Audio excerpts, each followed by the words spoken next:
चलिए आगे बढ़ते हैं। नेक्स्ट अगर हम देखें क्वेश्चन तो स्मॉल फ्राई हमें मिलता है, और स्मॉल फ्राई वाला जो ईडियम है, स्मॉल मतलब छोटा, फ्राई मतलब फ्राई करना, ऐसे समझ सकते हैं, है ना। तो पियोन के लिए आएगा स्मॉल क्रिएचर है, ह्यूमरस है, या पर्सन और थिंग ऑफ लिटिल इंपॉर्टेंस है, ये आप मुझे बताइएगा।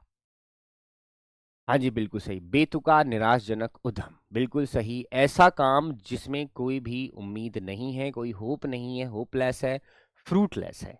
यहां देखिए स्मॉल फ्राई हम किसके लिए रखेंगे, एक ऐसा इंसान, ऐसी चीज जिसकी बहुत ज्यादा इंपॉर्टेंस नहीं है, यानी लिटिल इंपॉर्टेंस के लिए स्मॉल फ्राई आता है।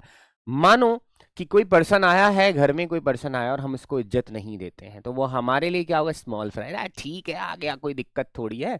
स्मॉल फ्राई मतलब पर्सन और थिंग ऑफ लिटिल इंपॉर्टेंस, जिसको इंपॉर्टेंस नहीं दी जाती, ठीक है, वो क्या है, हमारा स्मॉल फ्राई है। चलिए नेक्स्ट देखते हैं। नेक्स्ट क्वेश्चन है to pick holes. Pick holes, holes, pick holes मतलब किसी चीज की कमी निकालना, किसी को बर्बाद करना इसका मतलब नहीं होता। To destroy something, no. To find some reason to quarrel, no.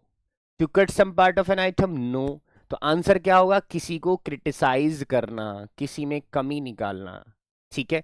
कमी निकालने के लिए पिक होल्स आता है, ठीक है, जिसको हम लूप होल भी कहते हैं, कमियां भी कहते हैं, जिसमें कोई कमी होती है। तो क्रिटिसाइज समवन, कोई आगे बढ़ रहा है, कोई कुछ काम कर रहा है, टांग खींच ली, टांग खींचने का असली मतलब इसका ये है। जी शिखर मिश्रा जी, आप यहीं रहेंगे मेरे साथ। तो क्या आंसर है, टू क्रिएट। देखो कल परसों मैं अभी कल मैसेज देख रहा था मैं टेलीग्राम पर, दुनिया भर के मैसेज आ रहे थे फोल्ट को, हाँ, फोल्ट को फाइंड करना। मैसेज आ रहे थे कि सर कह रहे थे कि सर सुबह से लेके शाम तक हम ना जाने कितनी क्लासेस करते हैं, बट हमें हमारी स्टडी के लिए टाइम नहीं मिलता। और ये बात उनकी सही थी, और शुरुआत में मैंने ये बात बताई थी कि मेरे बच्चे अभी एप्लीकेशन पर भी क्लासेस हैं, यूट्यूब पर प्रैक्टिस सेट भी चल रहे हैं, तो हाउ कैन इट पॉसिबल कि तुम ये मैनेज कर लो, और मैनेज के लिए बहुत सारा टाइम तुम्हें चाहिए होगा।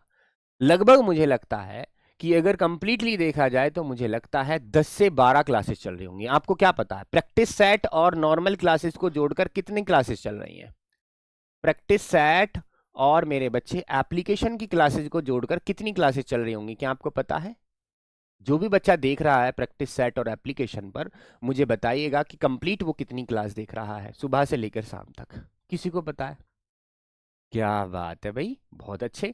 कितने, लगभग 11 से 13 क्लासेस चल रही हैं, यानी 11 से 13 घंटे तो आपके गए। और उसमें डोमेन के मुझे लगता है 3 घंटे, 6 घंटे तो डोमेन के हो गए, क्योंकि 3 प्रैक्टिस सेट हो गए और 3 हो गए उनके एप्लीकेशन पर। तो 12 घंटे अगर तुम सिर्फ पढ़ ही रहे हो तो सेल्फ स्टडी कब होगी? 12 घंटे का मतलब समझ रहे हो, जानना। इसीलिए मैंने क्या किया है, मैंने लैंग्वेज को सिर्फ 1 घंटा देने की कोशिश की है, ताकि प्रैक्टिस सेट के जरिए मैं उसकी रिवीजन भी करा सकूं, और जो चीजें बच्चों को इंपॉर्टेंस लगती है जिनकी पेपर के लिए, वो भी करा सकूं। तो इसलिए मैंने ये टाइम सिर्फ 1 घंटा रखा है। गिव अ वाइड बर्थ, पहले हमें बर्थ को जानना होगा। एक होता है BIRTH, ये दोनों आपस में होमोफोन है। बर्थ का मतलब जन्म होता है, जन्म, ठीक है, बर्थ डेट होती है, बर्थडे होता है। और बर्थ होता है हमारी सीट, सीट अलॉटेड इन अ ट्रेन, जो सीट होती है जिस पर हम बैठते हैं, ठीक है, उसको हम बर्थ कहते हैं। जब हम ट्रेन में जाएंगे तो उसको बर्थ बोलेंगे। तो किसी को एक वाइड बर्थ देने का मतलब क्या होता है, चलिए बताइए, ठीक है, बताइए भाई। किसी को अगर तुम वाइड बर्थ दे रहे हो, give a wide birth, that means कि वाइड का मतलब थोड़ी उसको बर्थ ऐसी दे रहे हो कि जो चौड़ी है, यानी बहुत ज्यादा, तो मैं कहूँ दूरी पर है, ऐसा हम समझ सकते हैं। तो इसका मतलब है किसी को अपने आप से दूर रखना। मानो किसी को आप पसंद नहीं करते, डिसलाइक करते हैं, कोई हेटेड पर्सन है आपके लिए, ठीक है, डिसलाइक आप उसको करते हैं, तो आप उससे क्या कहेंगे, बचने की कोशिश करेंगे। उसके लिए आता है गिव अ वाइड बर्थ, कि भैया वहां जाके बैठ जा, है ना, उस सीट पे जाके बैठ जा, ऐसा हम उसके लिए बोल सकते हैं। तो कीप अवे फ्रॉम, किसी को किसी चीज से दूर रखना। बीटिंग अराउंड द बुश, ये आपको पता होगा। इसके लिए कल परसों मैंने एक वर्ड बताया था, सी से, सी से एक वर्ड बताया था पहले, तो वो आपको जानना होगा, क्योंकि अगर वो जाना हुआ है तो इसका आंसर आपको मिल जाएगा। Beating around the Bush, beating around the Bush, इधर उधर कर रहे हैं लेकिन मेन चीज पर फोकस नहीं हो रहा है हमारा, दैट मीन्स कि we are beating around the bush. तो आंसर क्या है, अवॉइडिंग द मेन टॉपिक। कोई ऐसा टॉपिक जो मेन है उसको हम छोड़ दे रहे हैं और उल जलूल वाली बातें हम कर रहे हैं, इधर उधर की बातें हम कर रहे हैं, यानी घुमा फिरा कर चीजों को बता रहे हैं। उसके लिए एक वर्ड था सी से, किसी को पता है? कुछ और भी मैं हिंट दे देता हूं, CIRCUM, सरकम, यहां तक चलो मैं दे देता हूं, सरकम तक मैंने दिया। कुछ भी याद आ रहा है? अभी कल परसों मैंने कराया था, क्योंकि वो भी जरूरी है आपको जानना। सरकम लोकेशन, सरकम स्टांसेस नहीं मुझे पता था तुम ये कहो।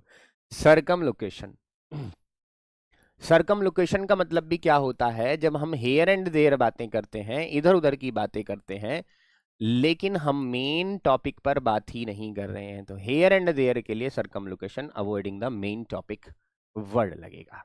ठीक है, सरकमलुकूट कर रहे हैं किसी चीज को, यानी घुमा फिरा रहे हैं। पापा ने पूछा बेटा तू कहाँ गए था, तो तुम दुनिया भर की बातें तो बता रहे हो, लेकिन मेन बात नहीं बता रहे हो कि तुम कहाँ गए थे। ठीक है, तो तुम चीजों को सरकमलुकेट कर रहे हो।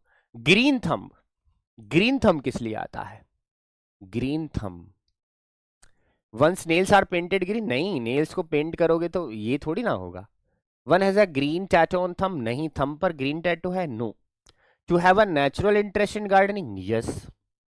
अगर किसी का नेचुरल इंटरेस्ट है किस चीज में, अगर वो गार्डनिंग में उसका इंटरेस्ट है, यानी वो पौधारोपण में उसका इंटरेस्ट है, पेड़ पौधों में उसका इंटरेस्ट है, वो उनकी केयर करता है, वो उनको पानी देता है, वो उनका ध्यान रखता है, तो उसके लिए क्या लगेगा?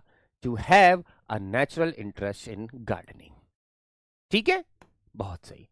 आप में से कौन लोग ऐसे हैं जिनको पौधों से प्यार है, जिनको मेरे बच्चे पौधों से प्यार है, प्लांट से प्यार है? कौन कौन है ऐसे? वो सिर्फ हार्ट वाली इमोजी भेजें। प्लांट से किस किस को प्यार है?